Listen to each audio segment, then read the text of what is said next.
Hey guys, yeah. If you had one wish, what would it be? Would it be for a Puss in Boots sequel? Because that's what we got. We got Puss in Boots, The Last Wish. That's what this review is about. It's on Peacock. It has audio description. I'm a blind film critic, so if you're new to my channel, I talk about things with audio description, films with audio description, or explain why a film without audio description doesn't work. Trying to further the medium of accessibility. And luckily, this film has accessibility. I really love how Peacock does their movies, especially when they're movies aimed at kids. You get like the one commercial up at the top. I got one commercial because it was a kid's film. I guess I couldn't find another like family-friendly kids commercial. And then like the movie. And I was like, hey, I can do that. That's fine. And that's, me not even being on the commercial-free tier. I was just like, one commercial for a movie? No breaks? Thank you? Okay. Rolling on. So, Puss in Boots. I've seen a lot of critics review this film, and they're like, oh my god, the second film is amazing. I didn't see the first, but the second film is amazing. I've seen both. I actually really like the first one. I thought the first one is actually better than probably like the last two Shrek movies. I don't know, when he started having kids, I was just like, no, stop. I can't remember if I think that happened in 3, and then he also had them in 4. He got them at the tail end of 3, I think, but they were prominently in 4.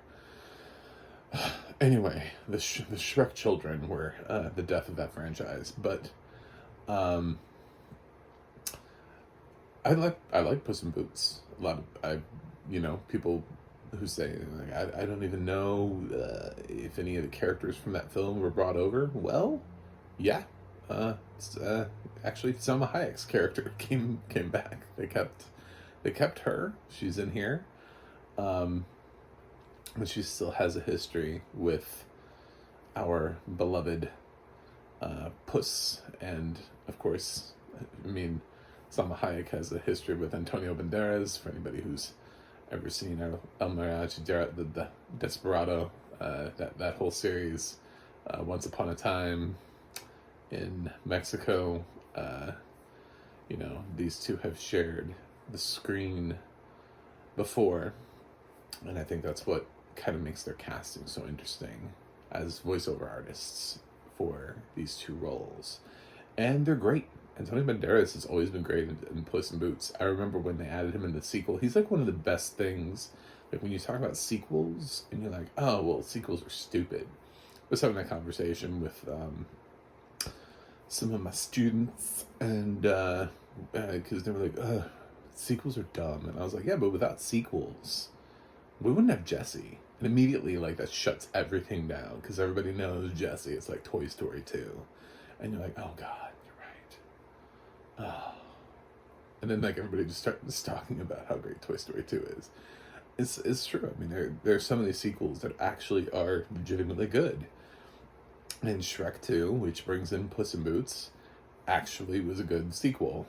It really, truly does stand up. Possibly some people like it better than the first one. So, it is very much worth your time, and part of that is due to Antonio Banderas and his incredible interpretation of this character, which lasted throughout the rest of the Shrek films into his own film, where he, I guess, divisively starred in a film that some people liked and some people didn't, and somehow his franchise just fizzled and went away.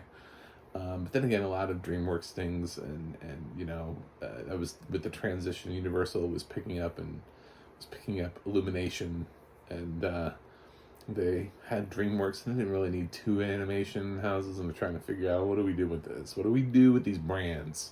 Why do we have 2 animation houses?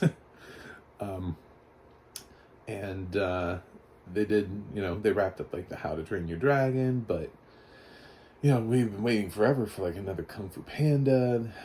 There really haven't been any more Madagascar. So DreamWorks films kind of all took a pause, took a beat. It took a beat for a little while there. We're back here with The Last Wish, which is probably going to lead into returning Shrek, which they've talked about, and they really want to do it in the style of Illumination, which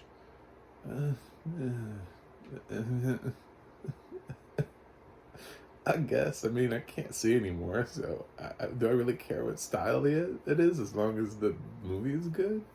I mean, this movie was fine. I didn't hate it. I like the Goldilocks part of it. Florence Pugh and with playing Goldilocks with the three bears. I thought that was really interesting, and their storyline was fun.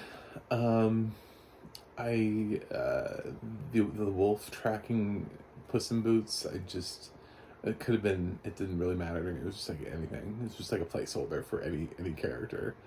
The Jack Horner was fun. John Mulaney kind of being cast in that role ruined it for me, though. I like John Mulaney in certain things, but immediately you hear his voice and you're like, that's John Mulaney.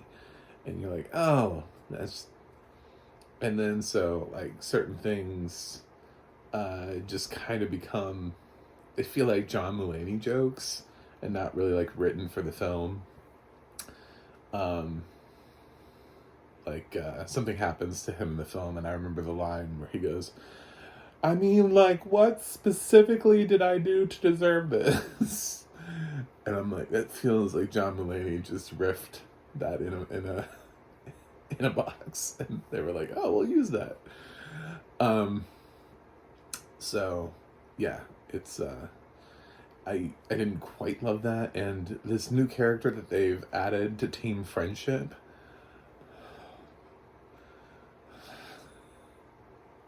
when we talk about characters being added into sequels, I was really happy to see Salma Hayek's character return. I really hope they lose the Chihuahua.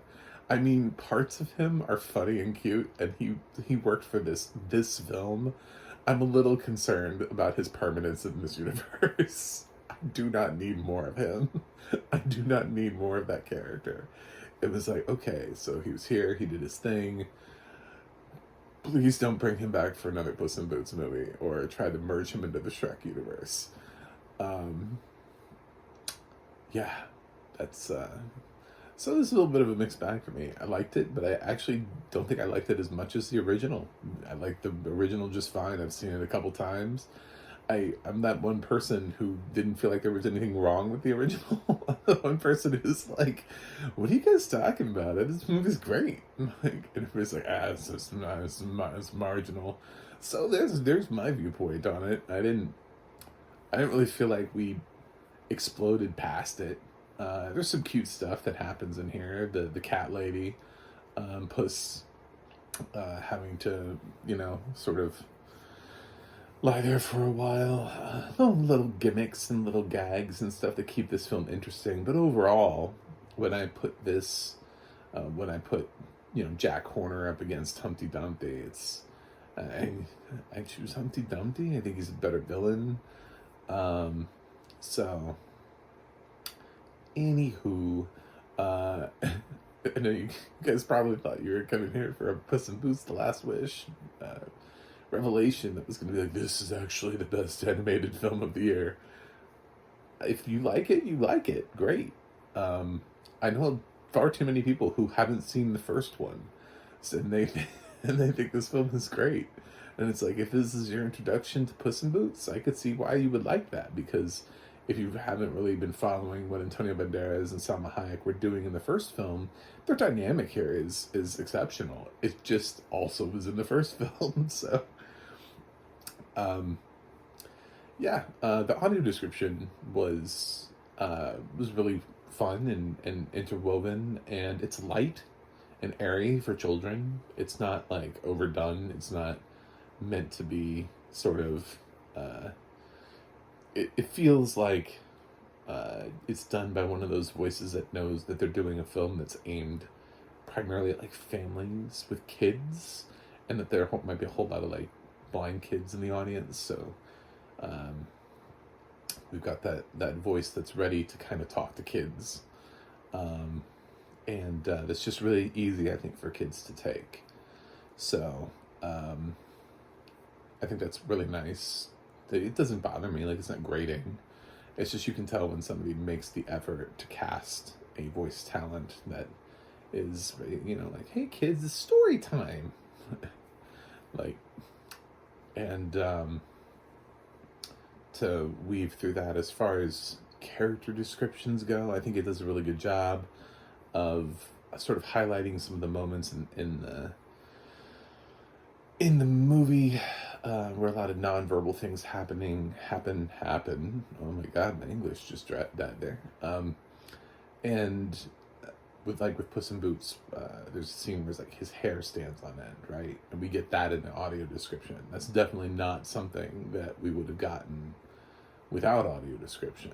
I also would not have gotten, when he's in a sword fight and he gets cut, wouldn't have gotten that either. So there are certain things in the film that obviously happen. A lot of the sight gags about him being a cat and doing things sort of cat-like, like traditionally cat-like, I should say,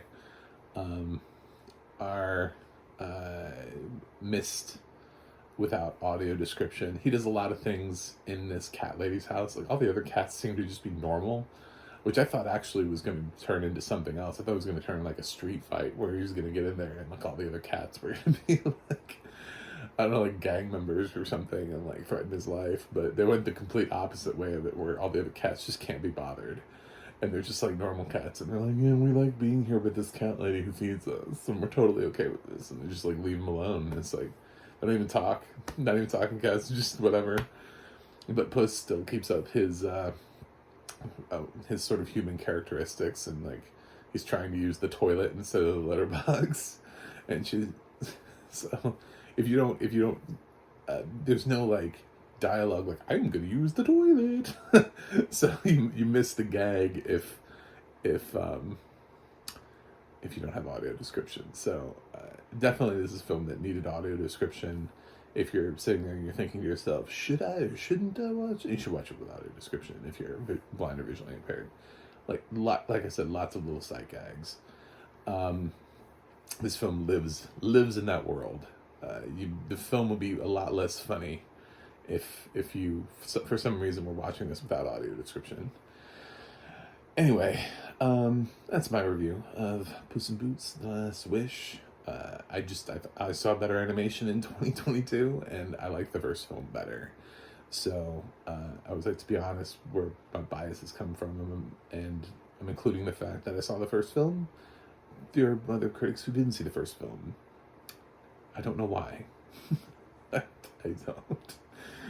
Usually I like to try to catch up on franchises. I don't like to just walk into them. Except for that After Ever Happy thing that I reviewed, which I didn't even realize was actually part of the after film until like after I watched it. I was like, wait a minute, is this thing still going? Like, anyway. So yeah, I'm gonna give Puss in Boots: The Last Wish a B.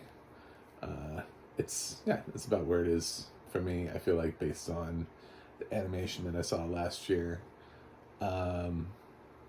Anyway, thanks for watching. Thanks for subscribing. If you're not a subscriber, please subscribe so I can keep talking to you about films with audio description. And I will review something else and see you guys on the other side of my 9 lives. Wait, I'm not a cat. Never mind.